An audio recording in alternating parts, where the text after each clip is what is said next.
रामायण और महाभारत किस्से कहानियां हैं, इनका इस्तेमाल हम गेमिंग सेक्टर में कर सकते हैं। यह बात प्रधानमंत्री नरेंद्र मोदी ने कही है। जी हां, और अब यही बयान पीएम मोदी के साथ साथ पूरी बीजेपी के लिए गले की हड्डी बन गया है।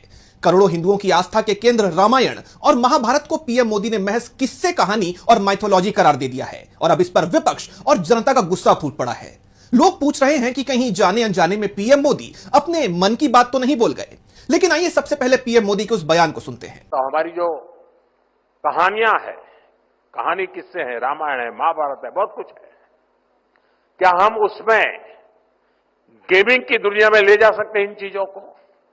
पूरी दुनिया में गेमिंग एक बहुत बड़ा मार्केट है, बहुत बड़ी इकोनॉमी है। हम अपनी माइथोलॉजी की कथाओं को लेकर के भी गेमिंग की दुनिया में नए नए खेल ले जा सकते हैं। हमारे हनुमान जी पूरी दुनिया की गेमिंग को चला सकते हैं। बीजेपी खुद को हिंदुत्व का रक्षक बताती रही है, राम मंदिर के नाम पर वोट मांगती रही है, उसके मंच से जय श्री राम के नारे बुलंद होते रहे हैं। लेकिन क्या यह सब सिर्फ और सिर्फ वोट के लिए था? पीएम मोदी के इस बयान को लेकर अब उनकी घेराबंदी शुरू हो गई है। समाजवादी पार्टी के प्रमुख अखिलेश यादव ने लिखा, ईश्वरीय प्रेरणा से फलीभूत हुए हमारे महाकाव्यों में निहित आध्यात्मिक मानवीय संदेश को अपनाने की जगह किस्से कहानी की तरह उनके बाजारीकरण की भाजपाई सोच दुर्भाग्यपूर्ण है।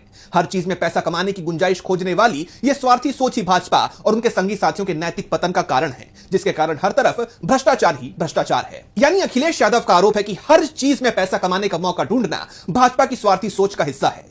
वहीं कांग्रेस की तरफ से भी प्रतिक्रिया आई है। पार्टी की प्रवक्ता सुप्रिया श्वेत लिखती हैं, मोदी जी ने पिछले 48 घंटों में हनुमान जी की पतंग उड़ाकर उन्हें गेमिंग से जोड़ा, हमारे धार्मिक ग्रंथ रामायण और महाभारत को कहानी बताया। यह हिंदुस्तान के करोड़ों लोगों की आस्था पर प्रहार है। मोदी जी, ये आपके लिए होंगे कहानियां, हमारे लिए तो ये ग्रंथ जीवन जीने के आधार हैं, नैतिकता की धुरी हैं, आदर्श हैं, पूजनीय हैं। पहले भी आप प्रभु राम के कद को अपने से छोटा दिखाकर उनको अपनी उंगली पकड़ाकर उनका अपमान कर चुके हैं। पिछले 48 घंटे में प्रधानमंत्री नरेंद्र मोदी ने पहले तो हनुमान जी की पतंग उड़ा दी, फिर उनको गेमिंग से जोड़ दिया और फिर कहा कि रामायण और महाभारत किस्से कहानियां हैं।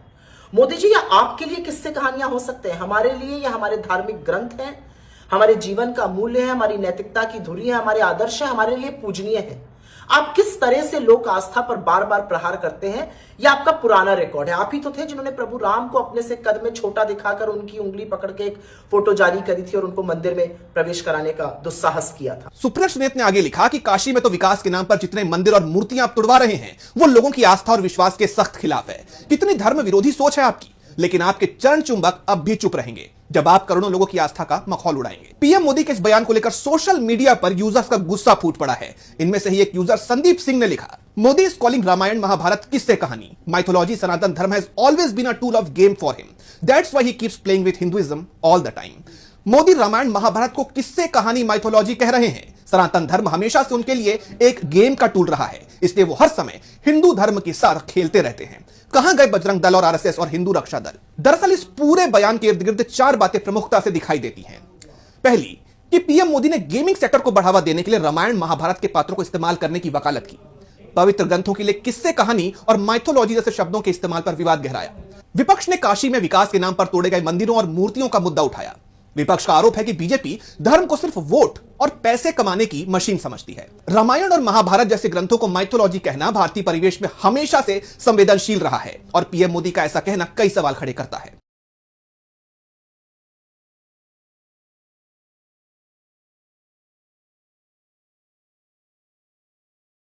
ಈ ವಿಡಿಯೋ ಶೇರ್ ಮಾಡಿ, ಲೈಕ್ ಮಾಡಿ, ಸಬ್ಸ್ಕ್ರೈಬ್ ಮಾಡಿ।